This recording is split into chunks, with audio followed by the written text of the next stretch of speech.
नारदीया कलौ भक्तिः मोक्षोपायो ह्यनुत्तमम् इत्थं येनोपदिष्टं तं रामकृष्णं नमाम्यहम्। श्री नारद भक्ति सूत्र अध्ययन कर रहे थे हम लोग, और पिछले क्लास में हम 8वां सूत्र को हम पढ़े थे। निरोधस्तु लोक वेद व्यापार न्यासः कहते हैं। मतलब उसके पहले जो था उसका सा न कामयमान, ये ने 7वां सूत्र है। सा न कामयमान निरोध रूपत्वात्। भक्ति के बारे में कहते कहते नारद महर्षि ये कहते हैं, सा तो अस्मिन् परम प्रेम रूपा, भगवान में जो परम प्रेम जो है उसको भक्ति कहते हैं। और अमृत स्वरूपाच, उसका स्वरूप है अमृत। और उसके बाद उसको पाने से कैसे सिद्ध हो जाता है, अमृत हो जाता है, इसके बारे में कहते हैं। और जो इसको पाके भक्त आत्मारामो भवति, मतलब अपने आप में मत रहता है, आनंद में रहता है सब समय अपने आप में। मतलब कोई बाह्य अवलंबन का जरूरत ही नहीं है आनंद के लिए। हम क्या करते हैं, आनंद के लिए इधर उधर भागते हैं, ढूंढते हैं इस उस चीज़ को, और हमारा आनंद सब बाह्य विषय पर आधार है। लेकिन जो भक्त होता है उसको तो अंतर ही अंतर, क्योंकि उनके भगवान तो अपने अंदर ही बैठा है, इसलिए आत्मारामो भवति, अपने आप में आनंद रहता है, उसको आत्मारामो भवति। ये सब कहने के बाद नारद महर्षि कहते हैं, भक्ति सा न कामयमाना, वो काम नहीं है, निरोध रूपत्वात्। क्योंकि जब भक्ति किसी को होता है, पराभक्ति किसी ने पाता है, पराभक्ति का अवस्था को पहुंच जाता है, उस समय क्या होता है, निरोध रूपत्वात्। मतलब ये जो सब है उसका त्याग हो जाता है, समर्पण हो जाता है। जो भी अपना जो है वो सबको भक्त समर्पण कर देते हैं, निरोध रूपत्वात्। ये निरोध का मतलब क्या है उसको समझा रहे हैं अभी। उसका पहले ये व्याख्या थी, निरोधस्तु लोक वेद व्यापार न्यासः। लोक और वेद, लौकिक कर्म, मतलब पहले जो हमारे जमाने में जो शास्त्र में ये हर एक गृहस्थ का, हर एक व्यक्ति का 2 कर्तव्य होते थे। पहले था वो लौकिक, मतलब अपने जो कुटुंब जो है उसके संबंधित जो भी का कर्तव्य है उसको लौकिक कहते थे। उसके बाद वेद, मतलब वैदिक कर्म, हर एक को वैदिक कर्म करना पड़ता था। उसमें यज्ञ हो, जो भी हो, और अग्निहोत्र, ऐसे नित्य नैमित्तिक के सब कर्म होते थे। उसको, ये दोनों को भक्त क्या करता है, भगवान को समर्पण कर देता है। निरोधस्तु लोक वेद व्यापार न्यासः। न्यास का मतलब त्याग है एक, और दूसरा समर्पण। ये भक्त क्या करता है, उसको भगवान को समर्पण कर देता है। तुम ही देख लो, ये सब इनका भगवान के प्रति इतना प्रेम हो जाता है, भक्ति हो जाती है, उससे उन्होंने क्या करता है, भक्त ने उसको भगवान को समर्पण कर देता है। मतलब उसके बारे में ज़्यादा चिंता ये नहीं करता है। और उसका मतलब ये निरोध जो है उसका जो और एक अर्थ कह रहे हैं यहाँ पे, तस्मिन् अनन्यता तद्विरोधिषु उदासीनता। 9वां श्लोक सूत्र है ये। तस्मिन् अनन्यता तद्विरोधिषु उदासीनता च, तस्मिन् अनन्यता तद्विरोधिषु उदासीनता च। मतलब इसका और भी एक अर्थ है, निरोध का जो है उसका और भी एक अर्थ है, च तस्मिन्। तस्मिन् मतलब ईश्वर में, अपने इष्ट दैव में। इसका कोई नाम नहीं कह रहे यहाँ पे।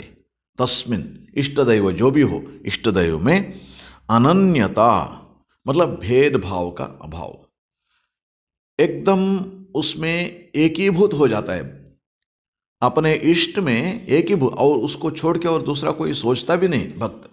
वो दशा आ जाती है भक्त का। सब समय अपना जो इष्ट दैव है उनका ही चिंतन करते रहते, क्योंकि वो भक्ति को पा लिया। भक्ति को पाने के बाद उनका जो अवस्था क्या होता है, अमृत स्वरूप है, सब हम देखे हैं। तब क्या होता है, ये जो अनन्यता, अनन्य भाव आ जाता है। और तद विरोधिषु उदासीनता, जो भी ईश्वर विरोधी होता है उसके ओर उदासीनता। उदासीनता मतलब जो उदासीन होता है, इसका मतलब इनडिफरेंट। इंग्लिश में एक हम वाक्य ये शब्द को प्रयोग करते हैं, इनडिफरेंट, मतलब उसका परवाह नहीं करता। जो भी उसका विरोध करेंगे, अपने इष्ट दैव को, भगवान को जो भी विरोध करेंगे और उसका एक सन्निवेश हुआ, जो भी हुआ उसमें उदासीन रहता है, उसको परवाह नहीं करता। तस्मिन् अनन्यता तद विरोधीषु उदासीनता। ये भक्ति जो जिन्होंने पा लिया, पराभक्ति, उस स्थिति को जो पहुंचा है, उस भक्त की मन की अवस्था है। तस्मिन् अनन्यता तद विरोधीषु उदासीनता। इसका मतलब क्या होता है, कैसे होता है ये, इसके बारे में हमें समझना चाहिए। इसलिए कहते हैं कि भक्तों की समस्त इंद्रिय वृत्तियां ईश्वरोन्मुखी हो जाती हैं। मतलब जो अपना जो आंखों से भगवान को ही देखना चाहता है और अपने कानों से भगवान के नाम सुनना चाहता है और अपने सारे इंद्रिय द्वारा उनकी सेवा करना चाहता है भाव भक्त, उसके सिवा और कुछ नहीं सोचेगा। भक्त भगवान को अलंकार करेगा, भगवान को आरती उतारेगा, भगवान के भजन करेगा, सब कुछ उसका जो सोच जो भी हो वो भगवान के ओर, मतलब उनका जो इंद्रियां सब है भगवान की ओर सब समय बहता रहते हैं। मतलब प्रवाह रूप से भगवान के ओर ही चलते रहते हैं उनका जो इंद्रिय। और उसके बाद तद फलस्वरूप भक्त तद्गत हो जाता है, तद्गत। और इष्ट एवं उनकी सेवा, इन्हें लेकर आनंद करने की अतिरिक्त भक्त को और कुछ ज्ञान गोचर नहीं होता। भगवान को ही लेके रहेगा बस, उसको छोड़ के और कोई चीज का ज्ञान गोचर नहीं होता। अतः वे इष्टमय हो जाते हैं। भक्ति में इंद्रिय वृत्तियों को उनके निरोध के लिए साधना नहीं करनी होती, वे सब स्वतः ही इष्ट की सेवा में नियोजित हो जाती हैं। ये जो साधना में एक ये जो है, अपने जो इंद्रिय वृत्ति जो होते हैं, मतलब इंद्रिया का जो काम, इंद्रियों का काम जो है, उनका स्वभाव जो है, उसको निग्रह करना पड़ता है।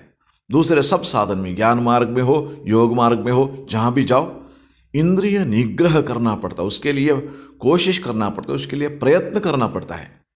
लेकिन जब एक भक्त पराभक्ति को पा लेता है तब क्या होता है, अपने आप से इंद्रियां सब भगवान के वो उनका जो सेवा करने लगते हैं। ये जो एक भक्त थे, कुलशेखर आळवार राजा थे, और उन्होंने मुकुंद माला लिखा है। भगवान को पूजा करते, उनका आराधना करते करते उन्होंने ये लिखता है, जिह्वे कीर्तय केशवम। अपना जो जिह्वा जो है, कीर्तय केशवम, केशव का कीर्तन करो। जिह्वे कीर्तय केशव मुररिपुम चेतो भज श्रीधरम। अपने चेतस जो है, बुद्धि क्या करोगे, उनके भजन करो। चेतो भज श्रीधरम पाणि द्वंद्व समर्चय। अपने दोनों हाथों से उनको, ईश्वर को अर्चना करो। मतलब समस्त इंद्रियों का काम जो होगा भगवान की सेवा, इष्ट देव की सेवा, उसमें ही आनंद मिलता है। उसको छोड़ के और कुछ नहीं मिलता, उसको छोड़ के और कुछ नहीं मिलता। तब इस समय क्या होता है, देखिए, जो दुनिया तो अकेला एक इंसान तो नहीं होते, दूसरे भी होते हैं, बहुत सारे लोग। और उनमें कोई कोई अपने अनुकूल भी होते हैं। अच्छा, ये तो भगवान की सेवा कर रहे हैं, इनको तो कुछ सहायता करें, हमें भी ये लगेगा, उससे पुण्य मिलेगा। बहुत सारे लोग आगे आते हैं। वैसे ही विरोध करने वाले भी होते हैं। और विरोध कोई करें तब क्या होगा भक्त की अवस्था? तद विरोधिषु उदासीनता, उसका परवाह नहीं करता है भक्त, उसका परवाह नहीं, क्योंकि अपने समय उसमें नष्ट नहीं करना चाहता भक्त। विरोध तो कई तरीके के लोग करते हैं। कई कई लोग उसको गुस्सा करने के लिए करते हैं, उसको बिगाड़ने के लिए करते हैं, उसमें ही मजा आता है कई कई लोगों को। कई कोई लोगों को ना समझ है, मतलब समझता नहीं इसको, इसलिए विरोध करता है। ये सब मतलब व्यतिरेक जो आचरण जो दूसरे किसी का होता है, उसको भक्त क्या करता है? उसका उदासीनता, परवाह नहीं करता, उसको परवाह नहीं करेगा, इनडिफरेंट है उसके ऊपर। ये एक मतलब भक्त का स्वभाव हो जाता है। इसका मतलब है क्या? निरोध। तब क्या होता है? निरोध, इंद्रिय निग्रह अपने आप हो जाते हैं। इसमें इंद्रिय अपने आप भगवान की ओर जाने के लिए हो रहे हैं। और ठाकुर श्री रामकृष्ण कहते हैं, ईश्वरीय कथा के अतिरिक्त और कुछ सुनना अच्छा नहीं लगता। जब पराभक्ति हो जाती है तब क्या होता है? ईश्वरीय कथा के अतिरिक्त और कुछ सुनना अच्छा नहीं लगता। शास्त्र में इसके बारे में बहुत सारे हमें ये मिलते हैं। जो भागवत में इसके बारे में कहते हैं, क्यों ऐसा होता है, इसका कारण क्या है उसके पीछे? विषयान ध्यायता चित्तम विषयेषु विषज्यते माम अनुस्मरतः चित्तम मय्येव प्रविलीयते।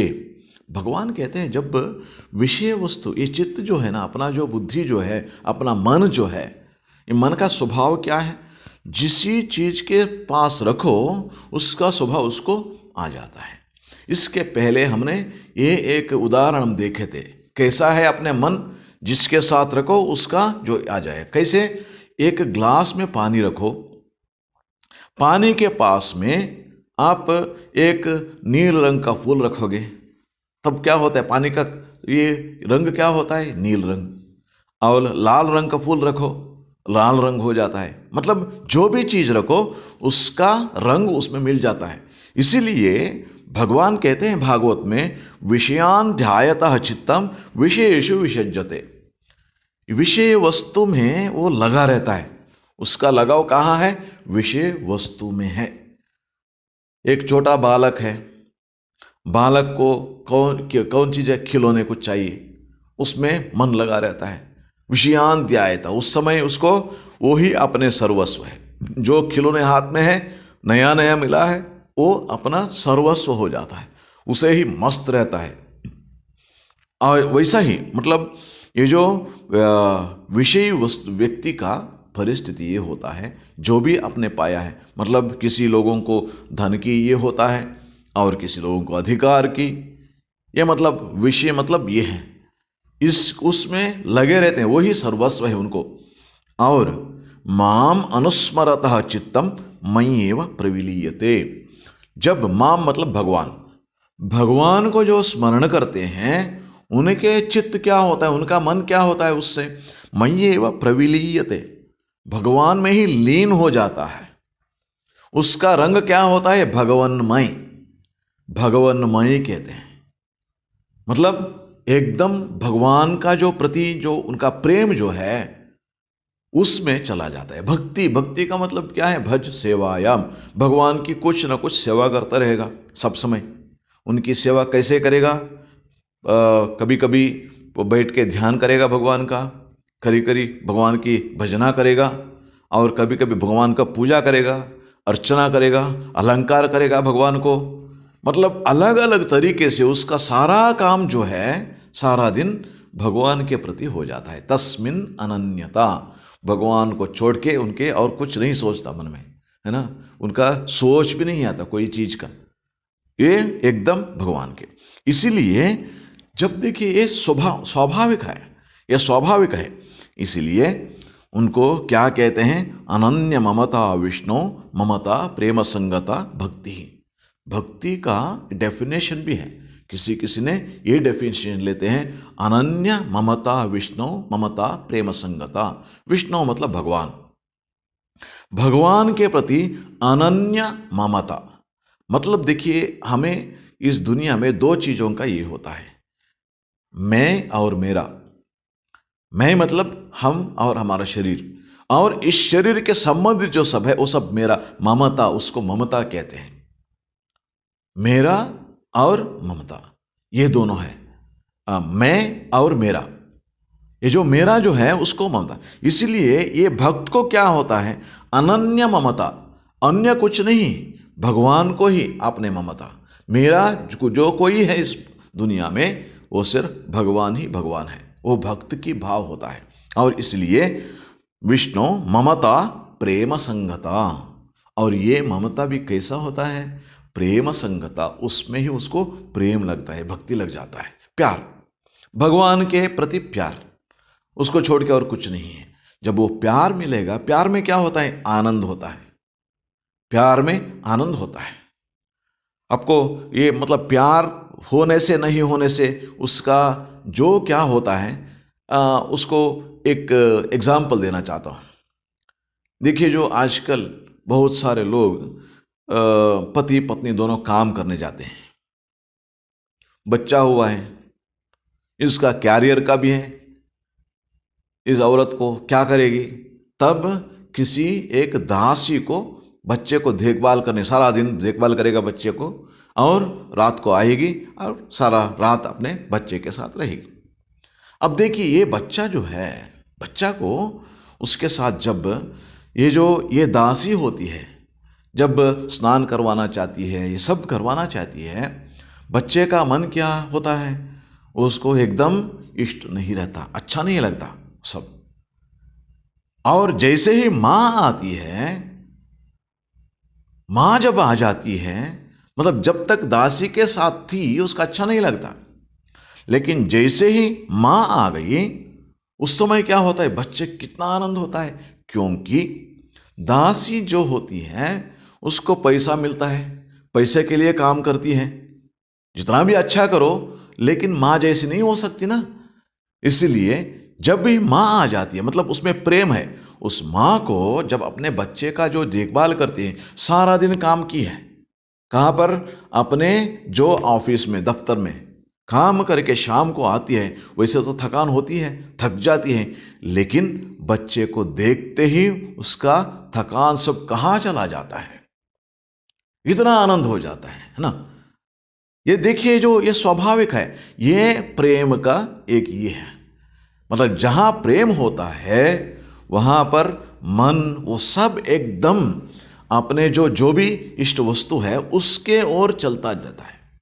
वैसे ही जब ममता प्रेम संगता, प्रेम के साथ साथ होता है भक्त को, जब भगवान का जो भी ये है उसको करेगा ममता, ये भगवान तो मेरा है, भगवान को मेरे को ही उनको देखभाल करना है। हम इसमें पुराणों में देखते हैं, रामायण में देखते हैं कैसे कौशल्या भगवान श्री राम की जो बाल राम को कितना अच्छे तरह से देखभाल करती थी। वो तो परमात्मा है। इसलिए जो माँ कौशल्या श्री राम को देखभाल करती थी वहाँ प्रेम है।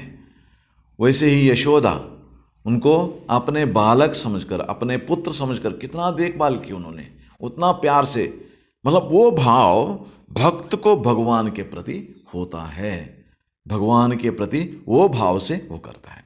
इसलिए गीता में भी इसके बारे में कहते हैं, अनन्य चेताः सततम यो माम स्मरति नित्यशः तस्याहं सुलभ पार्थ नित्य युक्तस्य योगिनः। मतलब देखिए एक स्वाभाविक रूप से हो गया, अब इसको साधना रूप से कैसे लाएं अपने जीवन में। मतलब ये तो भक्त का जो पराभक्ति मिल गया उसका अवस्था हुआ, पराभक्ति का दशा जो उसका हुआ है उसका ये अवस्था हो जाती है, मतलब भगवान ही अपना हो जाएगा। और भक्त कैसे करेगा उसको? अनन्य चेताः सततम यो माम स्मरति नित्यशः। जो भी अनन्य मन से मतलब भगवान को प्यार करना शुरू करेगा, ये तो पराभक्ति नहीं हुई अभी तक, हम इसके पहले देखे हैं भक्ति का अलग अलग ये स्तर होते हैं। वो पहले जो है गौणी भक्ति है, वैधि भक्ति विधिवत, जो विधिवत मतलब भगवान की पूजा करेगा, ये सब गुरु उनको ये उपदेश देते हैं, ये सब करो, और इसलिए भगवान की पूजा करते हैं। मतलब ये नहीं मतलब एकदम भक्ति नहीं, एक मतलब ही नहीं, लेकिन पराभक्ति नहीं मिला है उस अवस्था में, इसलिए रोज इतने समय को करना पड़ेगा, ये पूजा करेंगे, भगवान को ये नैवेद्य देंगे, ये भोग चढ़ाएंगे, ये सब मतलब अपने इसमें होता रहता है। लेकिन करते करते उसको क्या करना चाहिए, अनन्य भगवान को छोड़ के और कुछ नहीं, इस भाव को लाने के लिए कोशिश करना पड़ेगा। चेताः सततम यो माम स्मरति नित्यशः। जब कोई इस भाव से मुझको स्मरण करने के लिए शुरू करेगा, तस्याहम सुलभ पार्थ, ये जो पराभक्ति है ना उसको सुलभ से मिलता है। मतलब ये एक अपना साधन भी हो गया। ये भक्ति का विशेषता ये है। स्वामी विवेकानंद कहते हैं ये भक्ति जो है ना प्रेम से शुरू होता है और प्रेम में ही आगे बढ़ता है और अंत तक प्रेम में ही वो सम्मिलित हो जाता है। ये भक्ति मार्ग है। भक्ति मार्ग जब पहुंचेंगे पराभक्ति, और कहाँ से शुरू होता है, गौणी भक्ति, वहाँ से मुख्य भक्ति हुआ और उसके बाद पराभक्ति। इसलिए ये जो अनन्य चेता ये भी साधन हो गया। क्या, भगवान को जब आराधना करोगे अनन्य चेता, ये ख्याल रखना पड़ेगा भगवान की सेवा कर रहा हूँ उसमें कुछ त्रुटि न होना चाहिए। उसका मतलब क्या है, एकाग्र मन से करना चाहिए और दूसरा इधर उधर मन नहीं भटकना चाहिए।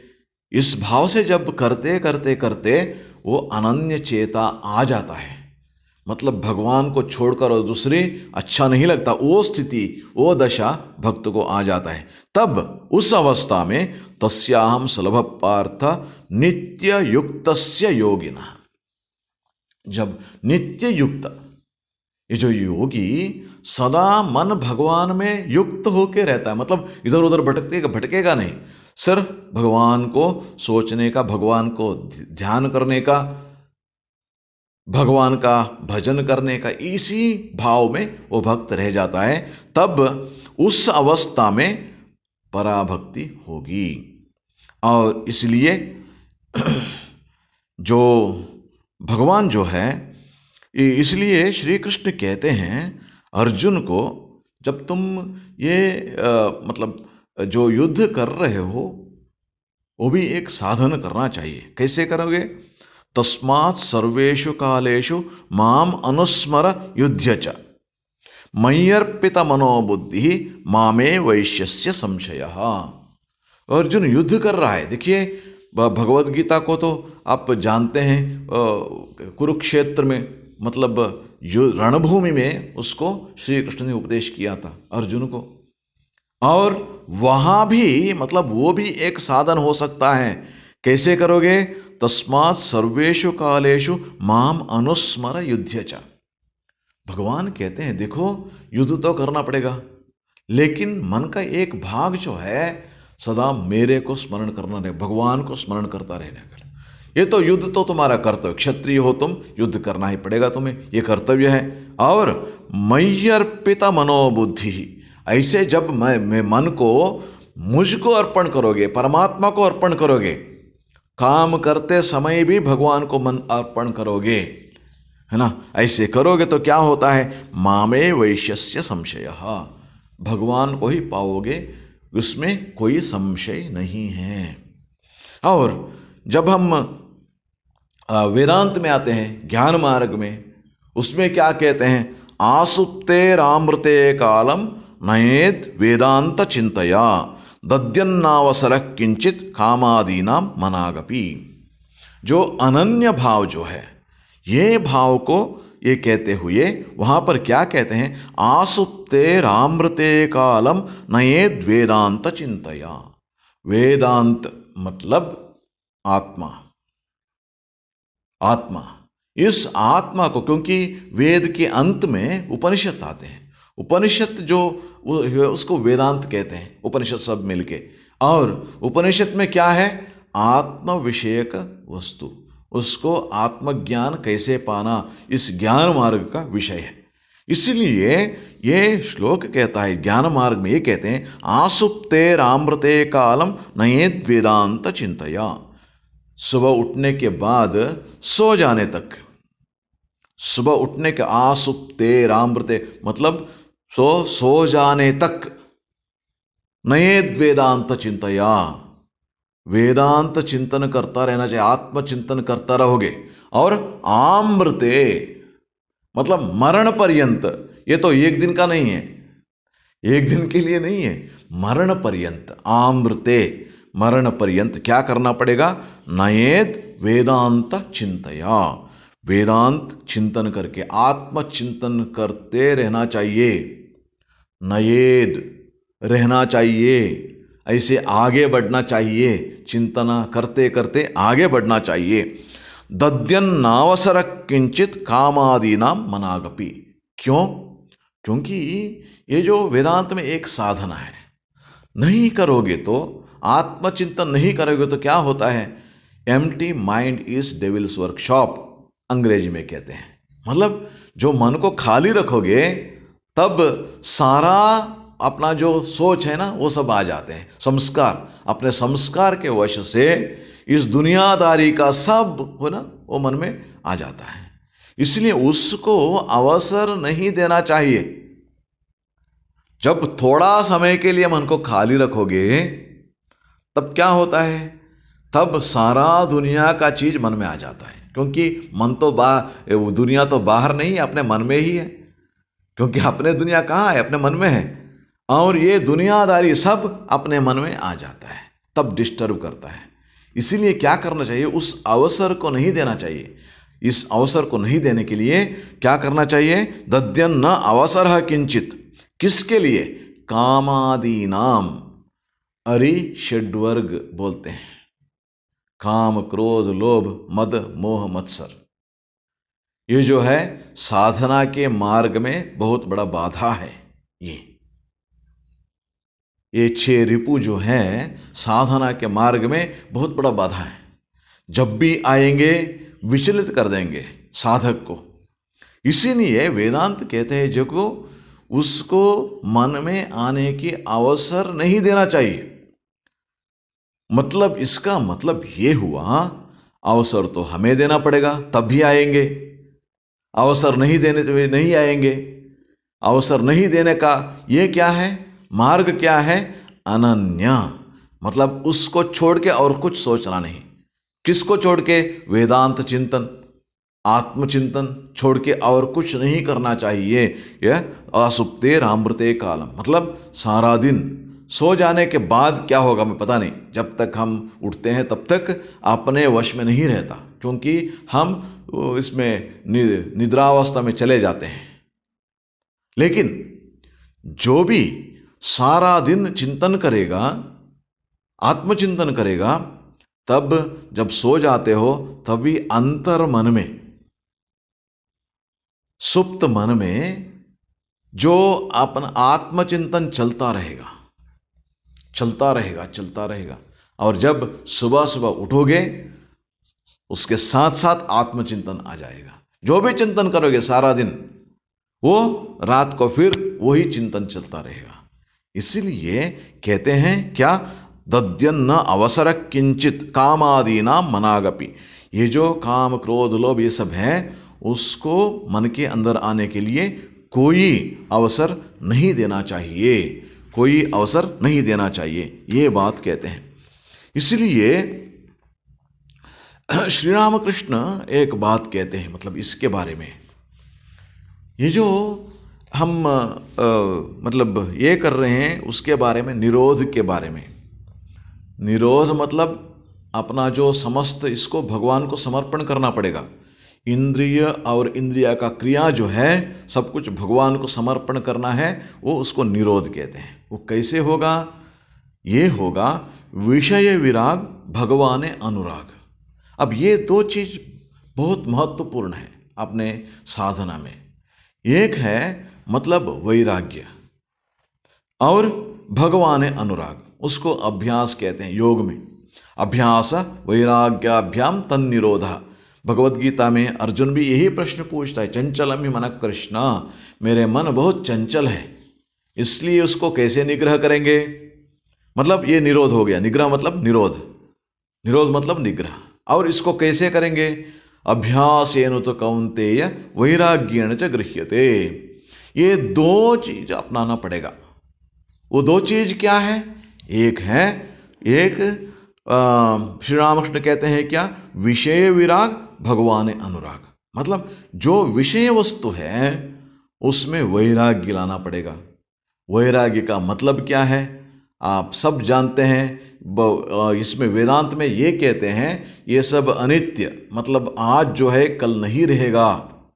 जितना भी अच्छा गाड़ी हो, जितना भी अच्छा हो, जितना भी लेटेस्ट हो, 2 साल के बाद वो पुराना हो जाएगा और एक गाड़ी आएगा। सब क्या होता है, मन दूसरा गाड़ी की ओर चले जाएगा। इस भाव को अपने मन में लाओ। जो भी हो 2 दिन के लिए है, 2 घंटे के लिए है, किसी किसी लोगों को 2 साल के लिए होता है, और उसके बाद क्या होता है, बोर लगना जाता है। मतलब उसके प्रति जो पहले पहले जितना आकर्षण था वो नहीं रहेगा, धीरे धीरे अपने मन से चला जाएगा। जो भी हो, देखिए जितना प्रमुख व्यक्ति हो या ये हो, जो भी हो, अपने सामने जब तक रहेंगे तब तक एक आकर्षण रहेगा, जो भी होगा। लेकिन चले जाएंगे उसके बाद धीरे धीरे भूल जाना शुरू हो जाता है। ये भाव को आना चाहिए, ये भाव को आना चाहिए जो भी विषय वस्तु जो है उसके ऊपर। इसको क्या कहते हैं, विषय विराग, वैराग्य हो गया। और भगवाने अनुराग, श्री रामकृष्ण कहते हैं भगवाने अनुराग, क्योंकि मन को ऐसे खाली छोड़ना सहज नहीं होता। खाली छोड़ने से क्या होता है, वह विषय वस्तु सब त्याग कर दिया, लेकिन कुछ ना कुछ पकड़ना चाहिए ना मन। क्या पकड़ेगा, भगवान को पकड़ेगा। भगवान है अनुराग। अनुराग मतलब प्रेम, अनुराग मतलब प्यार भगवान के ओर। हमारे मन की स्वाभाविक स्थिति क्या है, विषय वस्तुओं के प्रति अनुराग होता है। उसको त्यागने के लिए क्या करना पड़ेगा, जो आप योग मार्ग में जाइए, ज्ञान मार्ग में जाइए, वहां क्या कहते हैं, उसको आपको छोड़ना पड़ेगा। वो एक प्रक्रिया है। और उसके बाद वो जो आत्मचिंतन करो, आत्मचिंतन करो, ये बात कहते हैं। मतलब अपने मन में उसको त्यागना एक हुआ, प्रक्रिया हुआ, और उसके बाद आत्मचिंतन करना। लेकिन भक्ति में क्या होता है, अनन्य चेता सततम यो माम स्मरति नित्यशः। भगवान को अनन्य मन से जब प्रार्थना करोगे, मतलब दूसरे कोई चीज अंदर आने के लिए अवसर नहीं देना चाहिए, कोई सोच, तब भगवान की ओर चले जाता है मन। हम इसका जो अध्ययन शुरू किए थे उस समय एक बात हमने मतलब डिस्कस किए थे। क्या है, जो भी शास्त्र, अपना शास्त्र हो, स्वामी विवेकानंद कहते हैं उसको समझने के लिए श्री रामकृष्ण के जीवन और संदेश, इसके माध्यम से जब अध्ययन करेंगे तब हमें ठीक ठीक वो समझ में आ जाता है।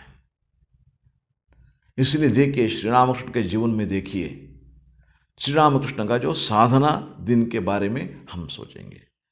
दक्षिणेश्वर गए थे और माँ काली का पूजा करने शुरू किया श्री रामकृष्ण। करते करते उन्होंने क्या किया, धीरे धीरे, अच्छा ये माँ को मैं पूजा कर रहा हूँ, विधि तो जो भी विधि सीखना हो तो सीख लिया उन्होंने, पूजा करना शुरू किया। और करते करते उन्होंने क्या ये करने किया, प्रश्न करने का शुरू किया, ये जो माँ जो है क्या एक पत्थर की मूर्ति है, क्या सचमुच माँ इनमें है?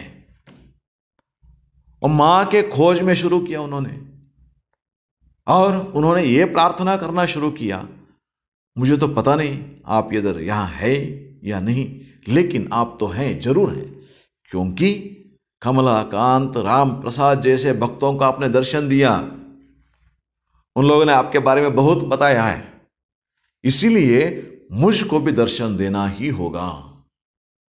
और दिन रात मां का ये चिंतन छोड़ के और दूसरा है ही नहीं।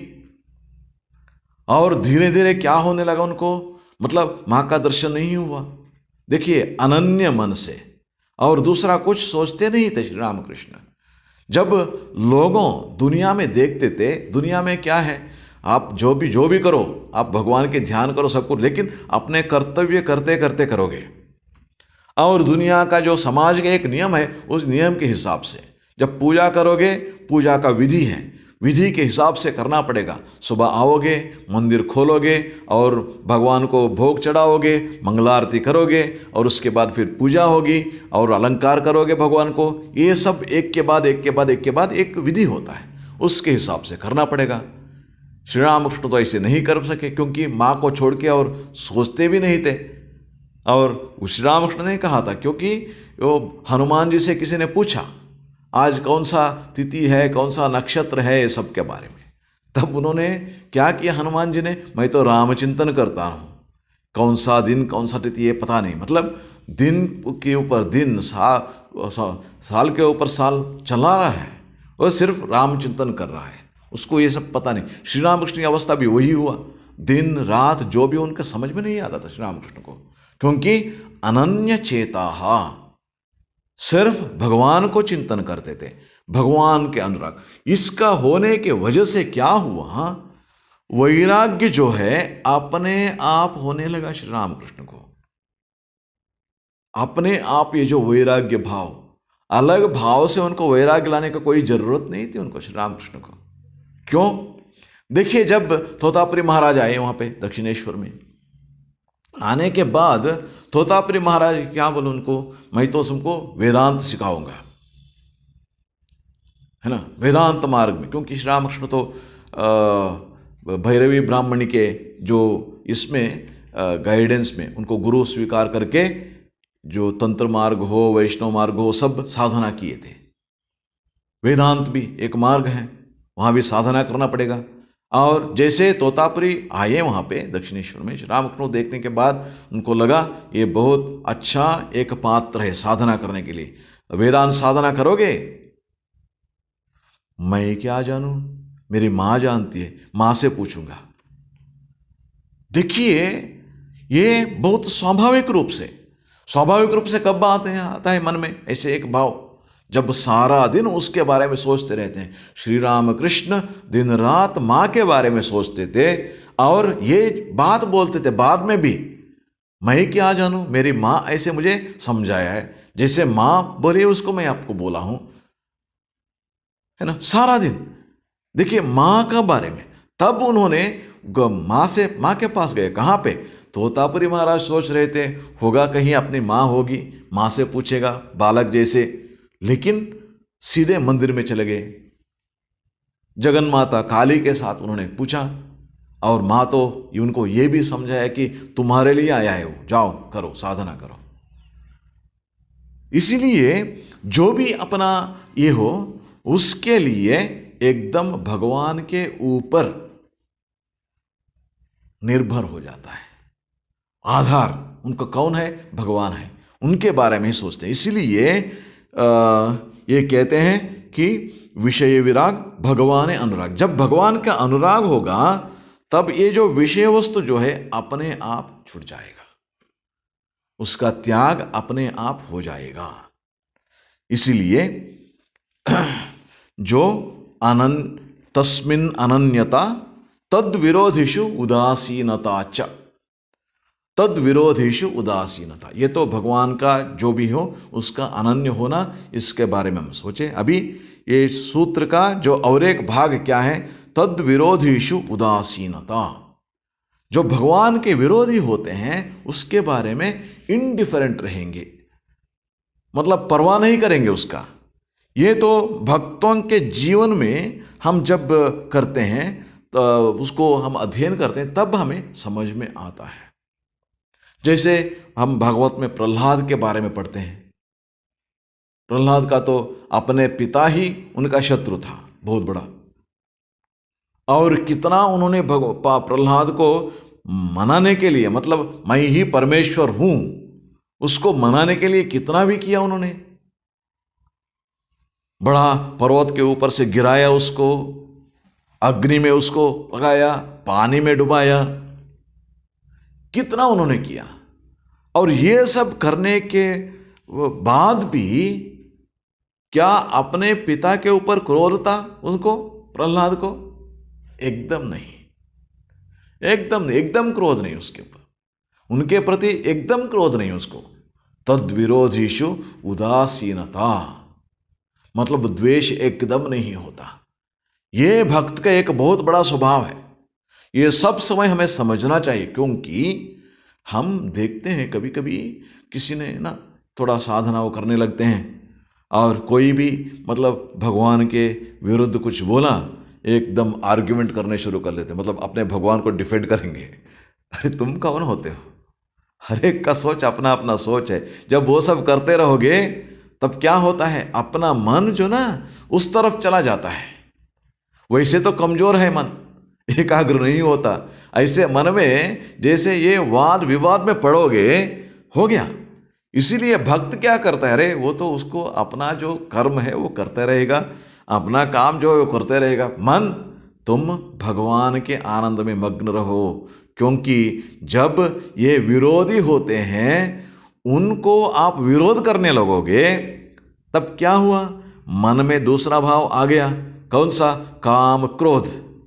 ये जो क्रोध जो आ गया, देखिए वो भी एक हमें ये जो है रिपु है, इसीलिए एक दुश्मन है वो भी साधक के लिए। इसीलिए वाद विवाद करने शुरू करेंगे, ये सब हो गए। इसलिए कोई भी विरोधी हो उसके प्रति उदासीनता। श्री रामकृष्ण के जीवन में भी एक ऐसा एक घटना होती है, जब ये जो मथुरनाथ विश्वास श्री रामकृष्ण को मतलब भगवान मानने शुरू करते हैं, ये सब होता है। ये सब होने के समय उनका कुलगुरु होते थे, मतलब बंगाल में अभी भी है कुलगुरु, अपने कुल के एक गुरु होते हैं और ये मानते हैं उनको। और उन्होंने उनको मतलब जो भी अपने शिष्य जो है साल में इतना पैसा देंगे, ये सब अपना ये नियम होता है। और जब ये मथुरनाथ विश्वास श्री रामकृष्ण को मानने लगे, श्री रामकृष्ण को अपना गुरु मानने लगे, उनको ये मतलब आ गया, कभी मेरे पास आना तो बंद कर देगा ये मथुरनाथ विश्वास, तब क्या होगा, वो जो भी देगा, क्योंकि बहुत जमींदार थे ना, बहुत पैसा देते थे, इसलिए वो बंद हो गए तो क्या होगा। इसीलिए क्रोध में आकर एक दिन श्री रामकृष्ण के कमरे में आके, जब कोई नहीं थे उस समय आके उन्होंने श्री रामकृष्ण को बहुत मारा, पिटाया और पिटा के चला गया। ये बात जो हृदय राम श्री रामकृष्ण के जो भतीजा था, श्री रामकृष्ण की सेवा करता था, वो उनको पता चला, एकदम क्रोध में आ गया। उन्होंने, मैं दिखाता हूं उसको, ये सब बोलने लगा, उसको विरोध करना चाहता था। और श्री रामकृष्ण को ये भी बताया उन्होंने, आप जाओ मथुरनाथ विश्वास को बोलो। श्री राम कहते हैं नहीं नहीं, कुछ नहीं करोगे, क्योंकि जब मथुर को समझ में आएगा, उसको जो भी दे रहा है उसको बंद कर देगा क्रोध में आकर। क्योंकि कोई भी मेरा अहित करे वो मथुर को अच्छा नहीं लगेगा, इसलिए उसको वो मथुर एकदम शिक्षा देगा। इसलिए ये नहीं, मत कहो, इसके बारे में किसी को बोलना नहीं। श्री रामकृष्ण वादा लिया हृदय से, किसी को बोलना है इसके बारे में नहीं बोलना एकदम। तद विरोधीषु उदासीनता, जो भी ऐसे आएंगे उसके बारे में उदासीन हो जाते। मतलब उदासीन होना मतलब इंडिफरेंट, परवाह नहीं करते उसके बारे में। क्योंकि जब आप सोचने लगोगे, मन के एक हिस्सा वहां चला गया, भगवान के प्रति नहीं जाता है। देखिए ये सब है ना, काम क्रोध लोभ मद मोह मत्सर, जो अरिषड्वर्ग जो है, किसी न किसी मार्ग से अपने अंदर आके फिर तकलीफ देने के लिए कोशिश करते ही रहते, क्योंकि वो अपना पूर्व संस्कार है, इसलिए वो आना चाहते हैं।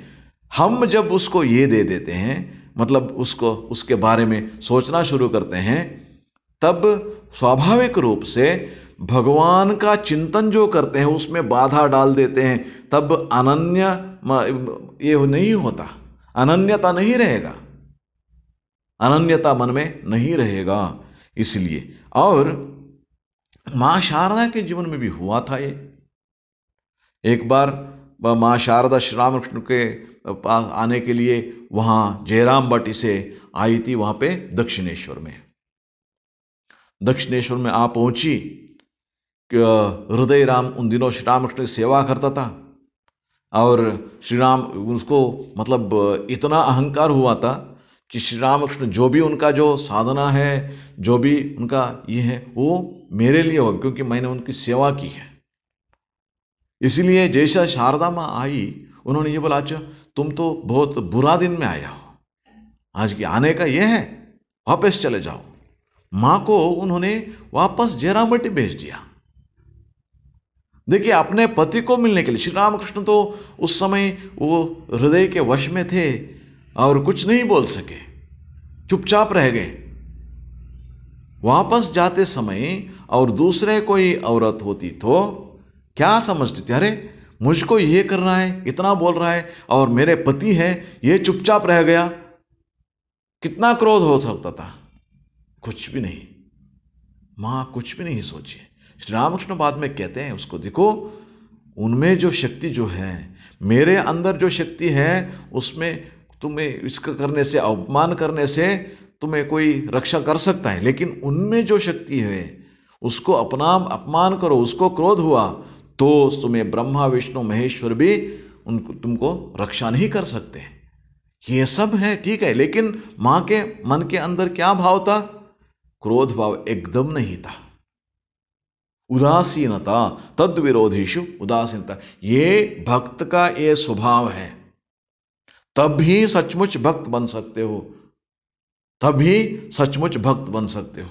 इसीलिए ये नारद महर्षि यहाँ कहते हैं, ये जो निरोध का मतलब ये भी है, मतलब ये एक पॉजिटिव रूप से वहाँ पर क्या हुआ, लोक वेद व्यापार न्यासः, मतलब निरोधस्तु लोक वेद व्यापार न्यासः, मतलब ये जो अपना लौकिक कर्म वैदिक कर्म सब छोड़ना तो ठीक है, छोड़ के क्या करोगे? छोड़ने कुछ ना कुछ करने के लिए रहना चाहिए ना, जो भी छोड़ के ऐसे बैठ नहीं सकोगे। इसीलिए ये जो अपना मन को जो गति है ना, उसको बंद नहीं कर सकते। मन तो कुछ ना कुछ काम में लगे रहना चाहिए, तभी मन है, मन का स्वभाव है सब समय कुछ ना कुछ काम में लगे रहना चाहिए। इसीलिए तस्मिन् अनन्यता, मतलब अपने मन को सब समय भगवान के ओर लगे रहो, और भक्त का यह स्वाभाविक रूप से निरोध हो जाता है, मतलब मन के निग्रह हो जाता है। कैसे? तस्मिन् अनन्यता, भगवान के प्रति अनन्यता, उनका जो ममकार है, जो अहंकार है, सब कुछ भगवान है। वो क्या बोलेगा? मैं भगवान के भक्त हूं, मैं भगवान के दास हूं, मैं भगवान के दास, वही उनका अहंकार है। मतलब उनका जो भी है, मैं और अपना दोनों भगवान के साथ ही है उनका। इसीलिए प्रेम से उनकी सेवा करता रहेगा, और जो भी उनका विरोध करेगा और भगवान को विरोध करेगा, उनके प्रति इनका भाव क्या होगा? तद विरोधीषु उदासीनता च, मतलब भगवान को विरोध करेगा, उसके प्रति ये भक्त क्या करेगा? उनको जो भी ये करना है, जो भी, और दूसरे को ही करेंगे, मुझे तो उससे कोई परवाह नहीं, मुझसे कोई लगाव नहीं है, मुझसे उससे कोई लगाव नहीं है। इसलिए ये भाव से रहना चाहिए, ये भाव। इसलिए ये जो मतलब जब ऐसा परिस्थिति आ जाती है, मतलब विरोध रूप से, कैसे इसको सामना करना चाहिए? जब मैं ये बोल रहा था, मुझे एक ये बात याद आ गई भगवान बुद्ध के जीवन से। भगवान बुद्ध कहीं भिक्षा के लिए जा रहे थे, और एक ये था, मतलब धनवान आदमी था, अच्छा उनका घर। उस समय बारिश होने लगे, और उनके जो घर के ये छाया होती है, मतलब जो भी हो, सामने पोर्टिको जैसे हो, वहाँ जाके भगवान बुद्ध खड़े रहे। अंदर ये था धनी व्यक्ति, उन्होंने भगवान बुद्ध को अपमान करने के लिए अंदर से ये सब करने लगा, वो बोलने लगा और गाली देने लगा उसको। अरे इतना दृढ़ शरीर है, थोड़ा काम करो, भिक्षा के लिए जाते हो, मेरा देखो, मैं काम करता हूँ, मेहनत करके काम करता हूँ, मेरा इतना अच्छा घर है, बारिश हो रही तब भी परवाह नहीं मुझको, मैं आराम से सो जाता हूँ, खाना खाता हूँ। ये सब उन्होंने गाली देना शुरू किया। और कुछ समय हो गया, भगवान बुद्ध तो एकदम शांत हो गए, खड़े हुए थे, बारिश होती रही। और कुछ समय के बाद इसने लगा, अरे मैं तो इतना गाली दे रहा हूँ। बाहर आके भगवान बुद्ध को गाली देना शुरू किया। एकदम शांत चित्त से खड़े हैं। और कुछ समय के बाद थक गया ये गाली दे के। थकने के बाद भगवान बुद्ध से ये बात कहा, अच्छा कैसे आदमी हो तुम, मैं तो तब तक कितना समय से गाली दे रहा हूं तुमको, क्रोध नहीं आती तुमको? भगवान बुद्ध शांत मन से ये बात कहा, देखो किसी ने आके तुमको एक भेंट दिया और उस भेंट को तुम स्वीकार नहीं करोगे, तब क्या होता है? तब जो दे रहा है उसके पास ही रहेगा। और इतना समय तक तुमने जो भेंट दे रहे थे ना, उसको मैंने स्वीकार नहीं किया। तब क्या हुआ? गाली जितना दे रहा था वो अपने आप को गाली हो गया। देखिए उनका सोच क्या है। भक्त का भी ऐसा ही होता है, जो भी बोलते रहो मैं तो उसको स्वीकार नहीं करूंगा, मेरे कोई परवाह नहीं उसका। तभी सचमुच भक्त बन सकता है। नहीं तो हर एक आदमी आके विरोध करेगा, आपका विरोध करेगा, भगवान को गाली देगा, ये सब करेंगे और उसके बारे में सोचते रहेंगे तो मन उस ओर चला जाएगा और उसके बाद क्रोध द्वेष ये सब आ जाएंगे और भक्ति को बाधा बन जाएंगे। अनन्य ममता, जो ये क्या बोलते हैं, ये जो तस्मिन अनन्यता, इसका मतलब तस्मिन अनन्यता होने के लिए तद विरोधिषु उदासीनता भी होना चाहिए। जो भी विरोध करते हैं उसको उसमें उदासीनता होना चाहिए, परवाह नहीं करना चाहिए। और तस्मिन अनन्यता, भगवान में अनन्यता, ये तब ये जो भक्ति जिसका हुआ है, मतलब पराभक्ति जिसका हुआ है, ये स्वाभाविक रूप से हो जाता है। और भक्त जो है उसके लिए ये साधना है। और दूसरे सब प्रयत्न पूर्वक भगवान के ओर, भगवान की पूजा करोगे, भगवान के ये करोगे, पूजाते विषयोपभोग रचना संचार पदयो प्रदक्षिण विधि। शंकराचार्य कहते हैं संचार पदयो प्रदक्षिण विधि, मेरे पैर से जो भी संचार करते हैं वो क्या हुआ? तुम्हारा प्रदक्षिण हुआ। स्तोत्राणि सर्वागिरो, जो भी स्तोत्र करता हूँ वो तुम्हारा ये है, स्तुति है। जो भी मेरा बातें मैं कहता हूँ वो तब तुम्हारा स्तुति है। यद्यत् कर्म करोमि तत्तदखिलम शंभो तव आराधनम, जो भी मैं कर्म करता हूँ वो सब तुम्हारा आराधना है। इस भाव से तस्मिन अनन्यता, जो भी है उनकी आराधना, तस्मिन अनन्यता, इस भाव से वो करने के लिए प्रयत्न करना चाहिए। करते करते क्या होता है, पहले तो प्रयत्नपूर्वक करना पड़ेगा, ऐसे भावना करना पड़ेगा और उसके बाद सचमुच वो ही हो जाता है। क्योंकि मन का स्वभाव हम पहले ही बोल चुके हैं। जैसे ही एक जो ग्लास ऑफ वाटर, पानी का जो ग्लास है, उसके पास में जो भी आप रंग का वस्तु रखोगे उसी रंग उसको भी दिख पड़ता है। वैसे अपने मन भगवान में रखो। विषयान ध्यायत चित्ता विशेष विसज्जते, विश्व जो विषय वस्तु में हो जाता है उसके संग में रखने से। और जब माम अनुस्मरतः नित्यम, जो भगवान को चिंतन करते हैं उसके मन धीरे धीरे धीरे भगवन्मय हो जाता है। तब क्या होता है? तस्मिन अनन्यता, उनके विषय में अनन्यता हो जाती है। ओम शांति शांति शांति। हरि ओम तत्सत्। श्री राम कृष्णार्पणमस्तु।